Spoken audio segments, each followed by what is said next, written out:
پنجاب حکومت نے senior superintendent of police محمد طارق عزیز سندھو کو ڈی پی او اکاڑہ تعینات کر دیا۔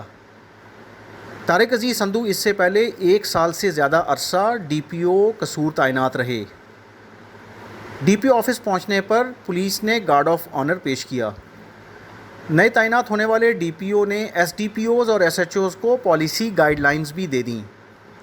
انہوں نے ہدایت جاری کی کہ پولیس افسران شہریوں کی داد رسی کرتے ہوئے انصاف کی فراہمی کو یقینی بنائیں، کسی مظلوم سے ظلم اور زیادتی ہرگز برداشت نہیں کریں گے۔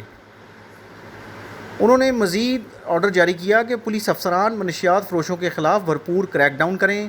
جو کوئی پولیس اہلکار منشیات فروشی میں ملوث پایا گیا وہ نوکری سے جانے کے ساتھ ساتھ قانونی کارروائی کے لیے بھی تیار رہے۔ لوگوں کی داد رسی کرتے ہوئے آسانیاں پیدا کی جائیں، مظلوم کی داد رسی کریں، یتیموں، بیواؤں، خواتین اور بچوں کے ساتھ ظلم اور زیادتی کی صورت میں فوری کارروائی کریں۔